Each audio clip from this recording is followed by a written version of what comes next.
Princess Ilara stood at the edge of the grand meeting table, looking up at the giant faces that stared down at her. She was only 3 inches tall, making her the smallest royal in the known galaxy. The table alone was like a vast field to her, and she needed her hover platform just to be seen by the other leaders. "We cannot form an alliance with the Luminians," said Ambassador Krell of the Centaurian Alliance. His voice boomed through the chamber. "How can we trust our security to a kingdom we might accidentally step on?" Laughter filled the room. Ilara felt her face grow hot, but she stood tall. This was the 5th rejection this month. "The size of my people does not reflect the size of our contributions," Ilara said, her small voice amplified by her royal communicator. "Our scientists have created technology that could benefit all your worlds." The Centaurian waved his massive hand dismissively. "Perhaps you could make useful toys or decorations for our children. But allies? No, this meeting is over." The giant aliens stood and left the room, not even bothering to say proper goodbyes. One of them almost knocked over Ilara's platform with their movement, not even noticing the danger to her. Captain Zoran, her loyal bodyguard, who stood at a similar height to Ilara, helped steady the platform. "Are you hurt, Your Highness?" "Only my pride, Zoran," Ilara sighed. "Only my pride." Back aboard their ship, which was tiny by galactic standards but perfectly sized for the Luminians, Ilara paced the command deck. The ship hummed softly as it moved away from the Centaurian space station. "That's the last potential ally in this sector," said Advisor Mila, looking through their diplomatic files. "Every major power has turned us down." Ilara stopped pacing. "Then we must look beyond the known alliance networks." "Your Highness." Zoran looked concerned. "The unexplored sectors." "Yes." Ilara walked to the star map and pointed to the outer regions. "Our ancestors didn't become the most advanced small species in the galaxy by staying safe. They explored. They innovated. They survived despite being surrounded by giants. The Royal Council will object," Mila warned. "Your safety is their primary concern. You're the last of the royal bloodline." Ilara turned to face her small crew. Even among her own kind, she was slightly smaller than average, but she made up for it with her sharp mind and brave heart. "If we cannot find allies among the established powers, we must look elsewhere," she said firmly. "The Dravik Empire grows more aggressive each day. Our stealth technology and shields won't protect us forever. We need friends who see beyond our size." The crew exchanged worried glances. They knew she was right, but exploring unknown space carried great risks for beings their size. One wrong landing on a hostile world could mean the end of their entire diplomatic mission. "Set course for the outer systems," Ilara ordered. "We'll start with the spiral arm in Sector 42. Long-range scans have detected developing civilizations there." "As you command, Princess," said the pilot, adjusting their course. That night, Ilara stood alone in her quarters, looking out at the stars through her viewport. The emptiness of space made her feel even smaller than usual. In all their travels, they had found many advanced civilizations, incredible technologies, and diverse forms of life, but they had never found true respect. "Somewhere out there," she whispered to herself, "there must be someone who will see us for who we are, not how tall we stand." Little did she know that in a quiet corner of that unexplored sector, on a blue-green planet circling an ordinary yellow star, lived beings who had a special appreciation for small things. Beings who often said that good things come in small packages. Beings who would soon change the course of galactic history. Princess Ilara of Lumina closed her eyes and made a wish on a passing star. For the first time in many cycles, she felt hope. 3 weeks passed as the Luminian royal vessel traveled through unexplored space. Princess Ilara spent most of her time studying the data from their long-range scanners, looking for signs of intelligent life. "Your Highness, you should rest," Captain Zoran said as he entered the ship's observatory. "You've been awake for nearly 2 full cycles." Ilara rubbed her tired eyes but didn't look away from the screens. "I can't rest, Zoran. Our people are counting on us. Just then, the ship's sensors beeped loudly. Advisor Mila rushed to check the readings. Princess, we've found something. On the main screen, a small blue-green planet appeared.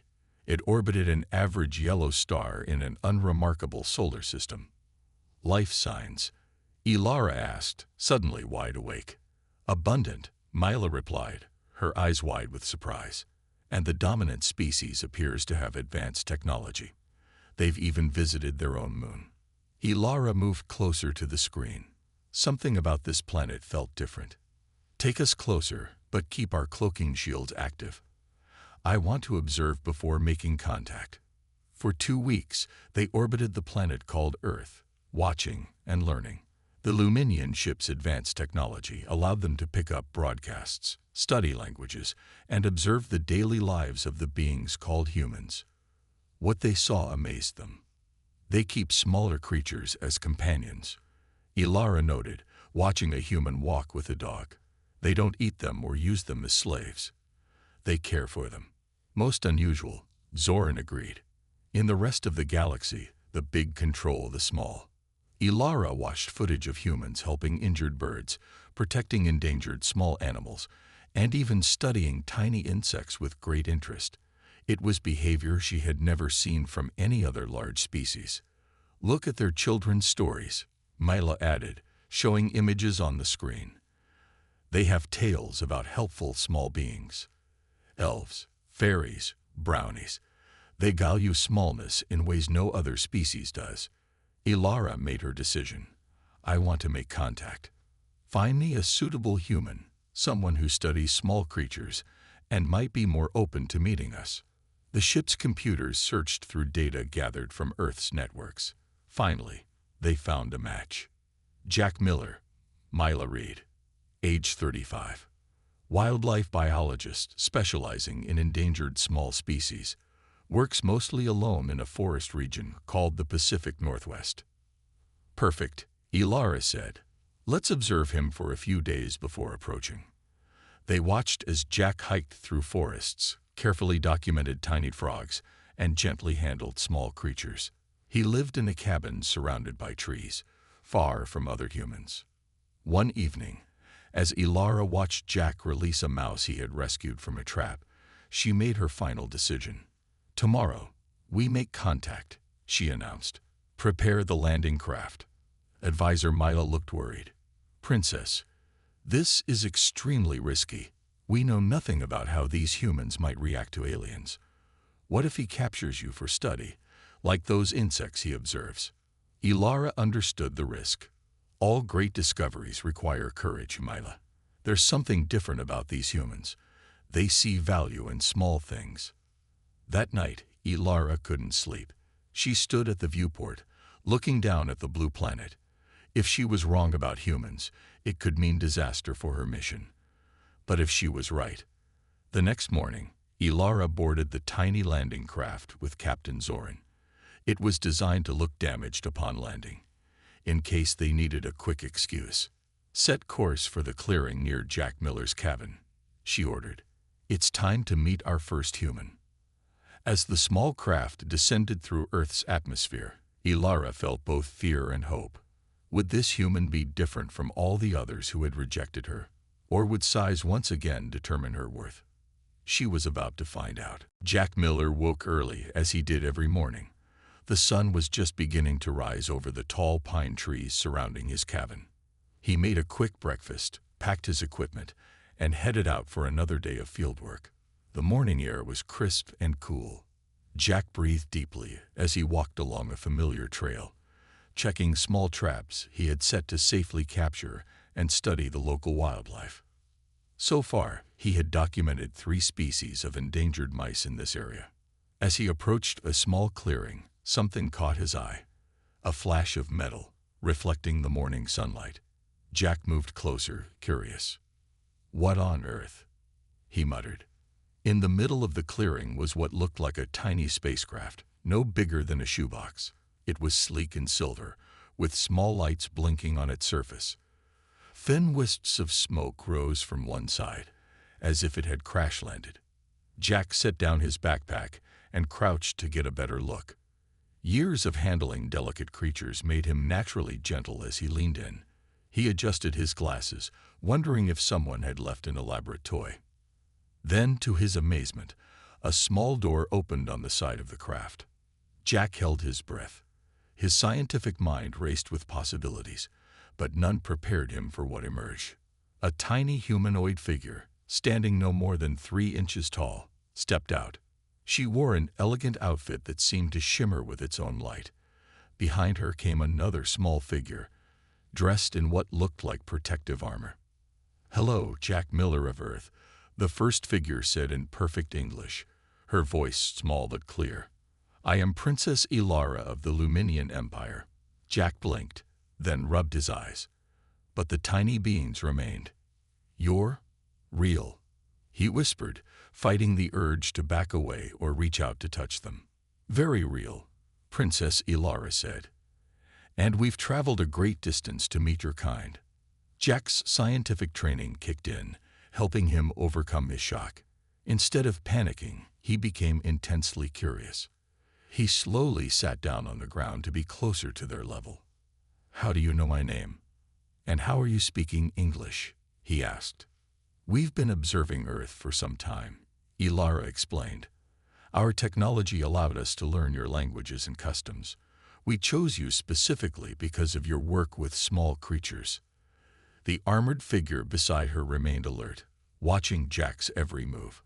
"This is Captain Zorin, my bodyguard," Ilara said, noticing Jack's gaze. "He's concerned for my safety. In our experience, larger beings often don't value those of our size." Jack nodded slowly, beginning to understand. "But you took a chance on me anyway." "We did," Ilara said.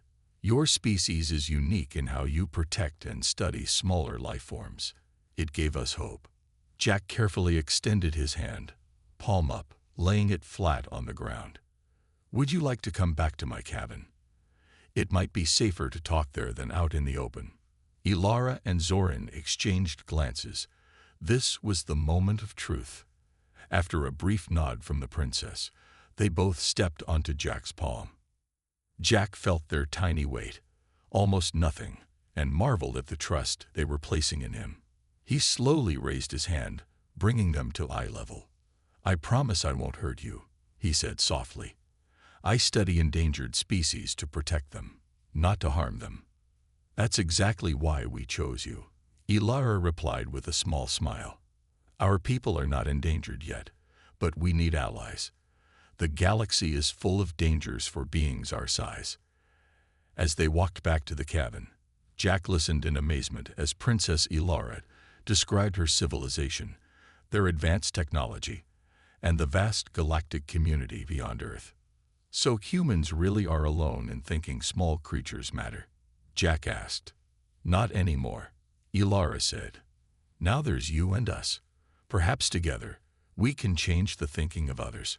For the first time in her diplomatic mission, Princess Ilara felt she had found what she was looking for, someone who saw beyond size to the value within. Over the next few days, Jack's small cabin became the center of a historic cultural exchange. He cleared space on his desk for Princess Ilara and Captain Zorin, creating a safe area where they could move freely without fear of being accidentally harmed.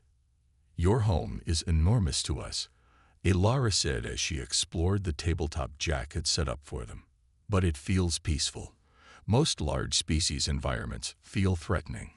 Jack watched in fascination as the tiny aliens used their own miniature technology to create comfortable living quarters from materials in their ship. They had brought a small container that expanded into a dome-shaped structure perfect for their size. "I still can't believe your civilization has mastered interstellar travel," Jack said, carefully setting down a small plate with tiny portions of food he thought they might be able to eat. "Our scientists believe it's impossible." Ilara smiled. "Being small has its advantages. We need less energy to move our ships, and our minds had to become creative to survive in a galaxy of giants." In the evenings, they exchanged stories. Jack told them about Earth's history and cultures, while Ilara described the vast galactic community beyond their solar system. "So most species out there are like the dinosaurs that once lived here?" Jack asked one night. "Many are," Zoran replied, finally warming up to the human. "The bigger species evolved to dominance on most worlds. Luminians are rare, small beings who developed advanced intelligence before being wiped out." One morning, as Jack prepared breakfast, Ilara stood on the windowsill watching birds at a feeder outside. "You put food out for tiny wild creatures," she observed, "not to trap them, but simply to help them." "Yes," Jack nodded. "I enjoy watching them.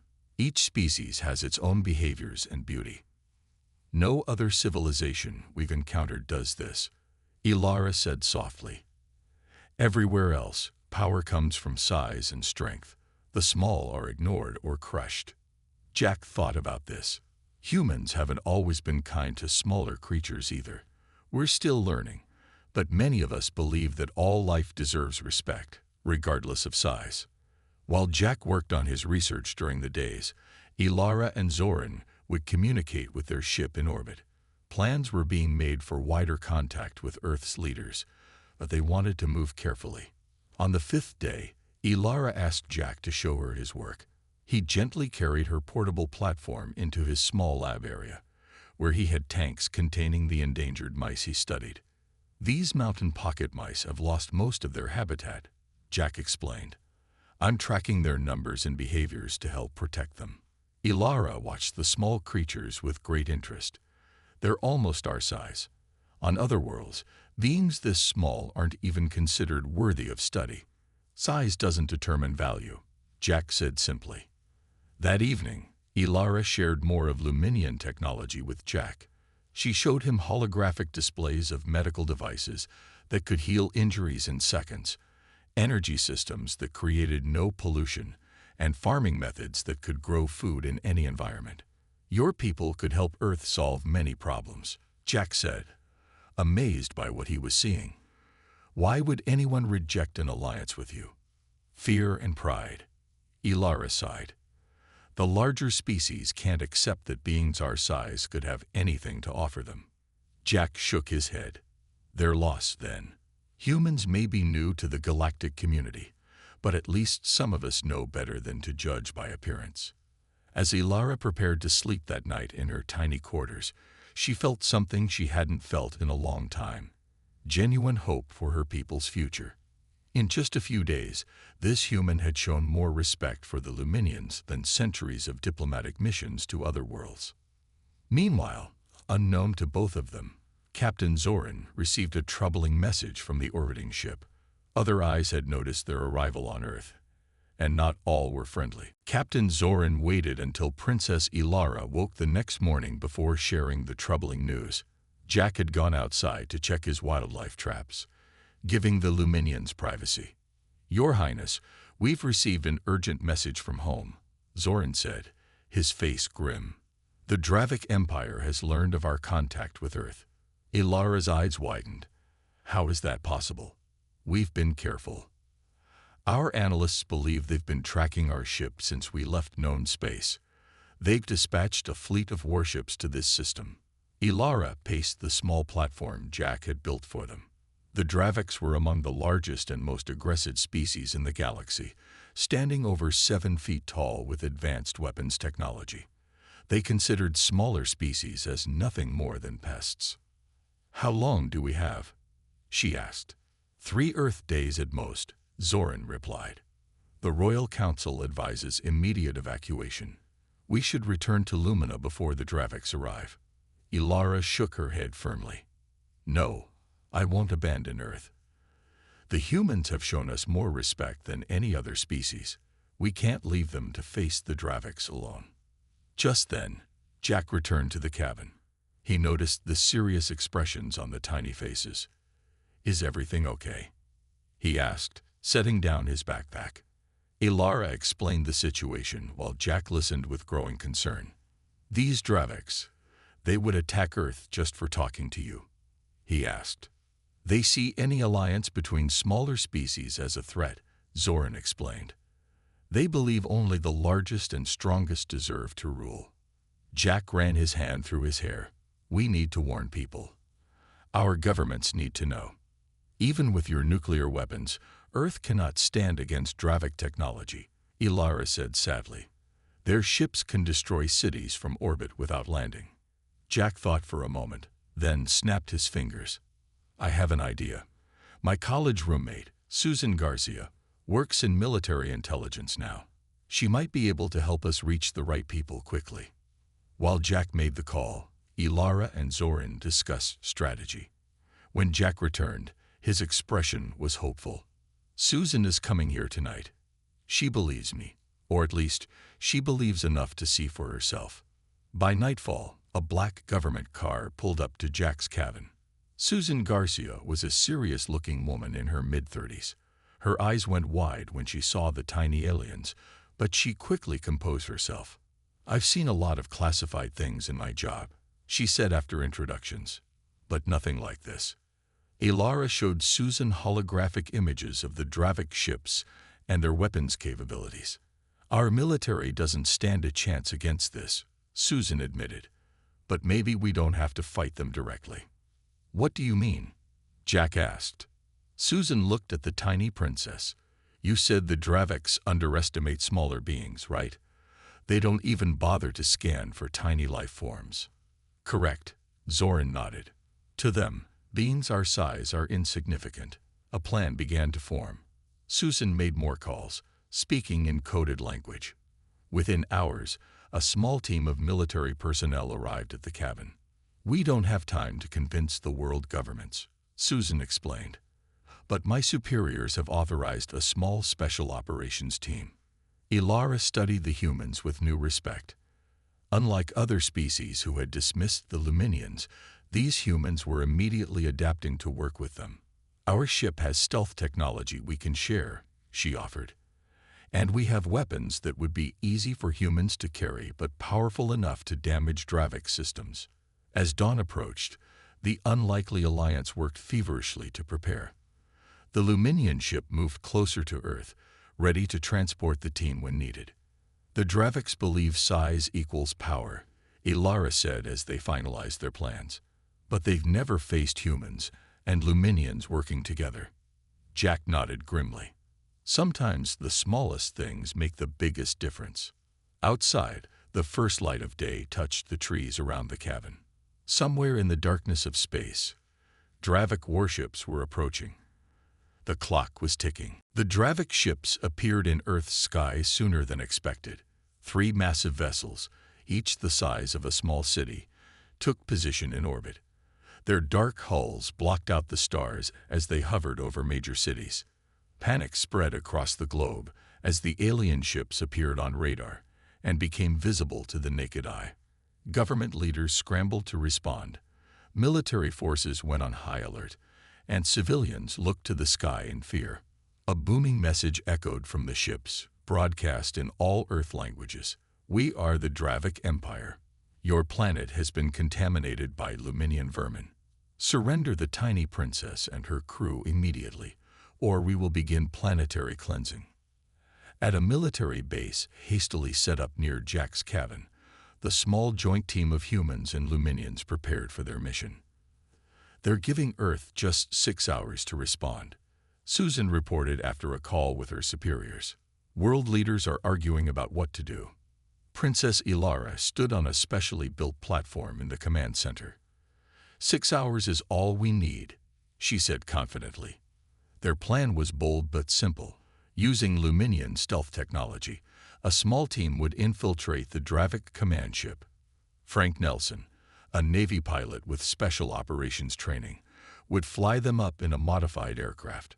The Luminians would guide them past the Dravik security systems, which were designed to detect large threats, not tiny ones. Are you sure they won't scan for beings your size?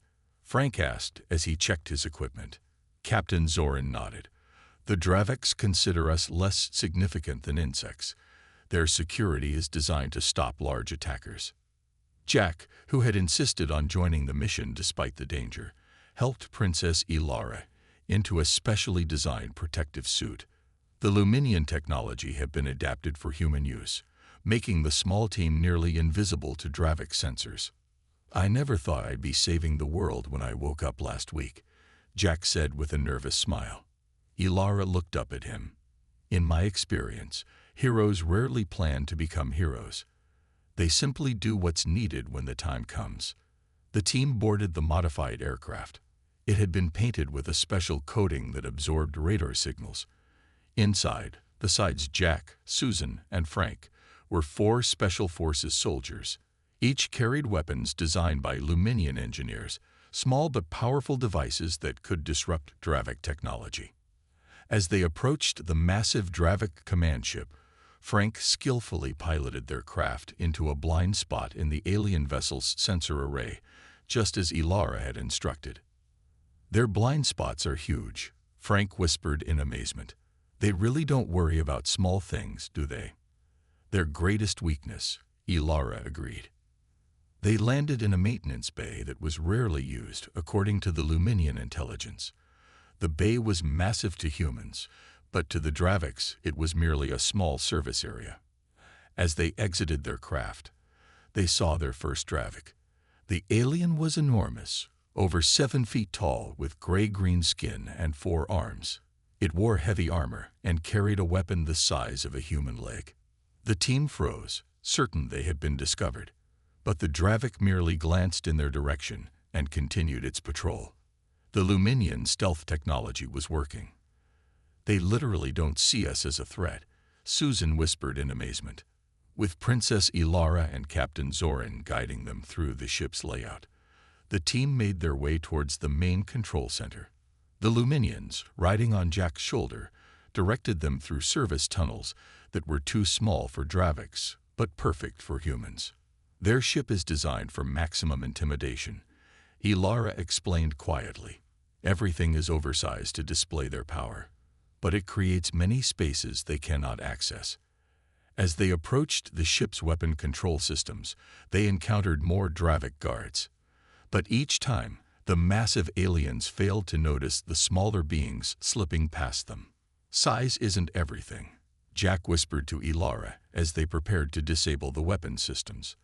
"Sometimes being small is the biggest advantage of all." The team worked quickly inside the massive Dravik ship. Guided by Princess Ilara's knowledge, they reached the main weapons control room.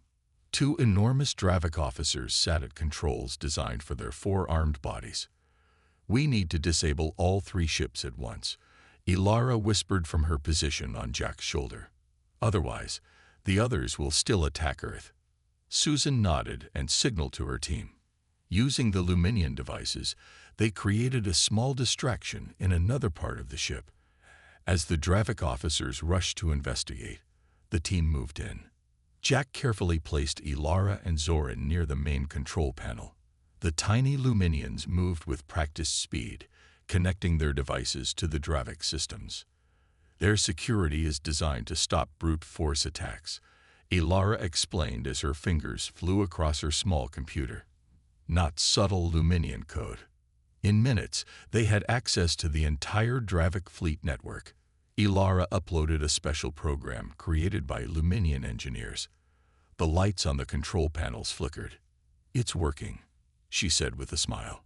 "Their weapons systems are shutting down." Just then, heavy footsteps approached. The Dravik officers were returning. "We need more time," Zoran warned. Jack made a quick decision. He stepped out into the open as the Draviks entered, drawing their attention. "Hello there," he said with a nervous wave. "Nice ship you have here." The Draviks roared in surprise and rage.